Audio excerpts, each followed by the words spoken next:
エコモマイ。このチャンネルではフラのこと、ハワイのこと、福井県福井市にある私たちのスタジオのことなどを楽しくお伝えしています。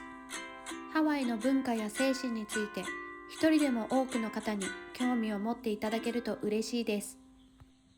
国枝先生と理香子先生に聞いてみよう。アローハ国枝カーヘアオナーナに堺フラスタジオ堺国枝です。娘のりかこです。こんにちは、名古屋からアシスタントのとほりです。今日もよろしくお願いします。ごめん、今日ちょっと鼻が赤いの。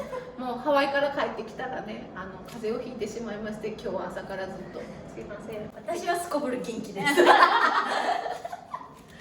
はハワイ語で挨拶をしてみよう。理香子先生にネイティブな発音でいろんなシチュエーションで使えるさまざまな挨拶を教えていただこうと思います。おー、まずは、おはようは何て言うんですか？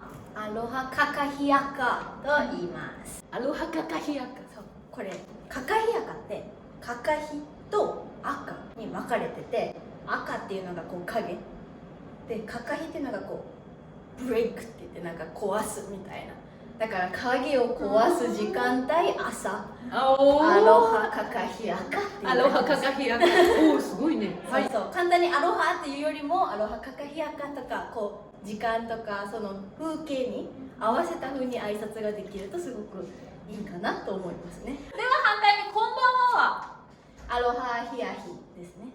アヒっていうとこう日とかね、そう夕日が赤いから。時間帯っていうよりは風景で変わるの。なんかこう太陽が上がって下がってくる時間帯のことをアヒヤヒ、ちょっと下がってからの後もアヒヤヒって言うんだけど、その日みたいに明るいからかなって勝手に思ってますようこそいらっしゃいは何て言いますか？ああ、エコモマイ、エキパマイ、エコモマイってエキパマイさん。エコモマってこうやってくるみたいな感じで、ホオキパはもてなす。反対にさようなら、またねはいつも言ってますね。あ、ウイホー。動画をいつも見てくださってる方ならわかるんじゃないかなと思います。ありがとうはマハロでもどんどん後々つけていくとどんどんね、ありがとうが大きくなるのね。マハロヌイ、マハロヌイロワとかいっぱい。今その話が出たので後で聞こうと思ってたんですけど、おはーとおはようございますっていう挨拶での敬語はマハロとマハロの色はぐらいしかないんですか？これ敬語っていうよりはこうどんだけ感情がこもっているかによるから、どんどんなんか後からくっつけて、相手が目上の人とかよりもその感謝がすっごい大きければ友達でもマハロの色はになる。そうですね。おはようもすごい目上の方でもアロハカカヒヤカ。ごめんなさいはなんて言うんですか？からまい。からまい。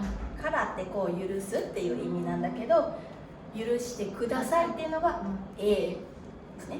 からまい。じゃあ元気みたいな、調子どうっていうの。おペヘアおえとか、ペヘアオイ。ペヘアってどうとかで、おえはあなたでしょ。ペヘアオイ。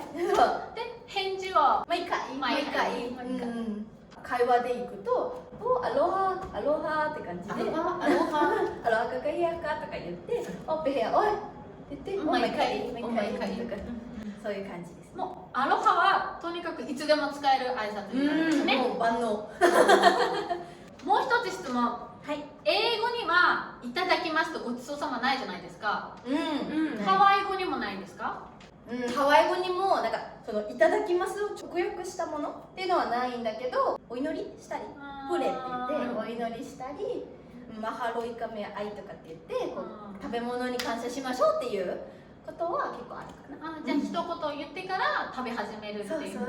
この間サリー先生で朝食した時もみんなでお祈りしてから食べ始める。お腹空きすぎてちょっと先に食べちゃったんだけど、あ、やばいと思って皆さんもハワイに行った時やまたフラをされてる方はね、フラのお友達にもぜひハワイ語で挨拶してみてください。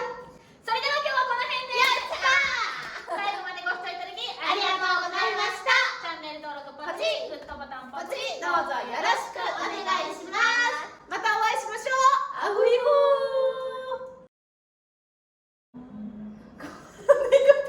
私もびっくりして、今これ私目の錯覚かと思ったけど違うね。疲れで前になり方する。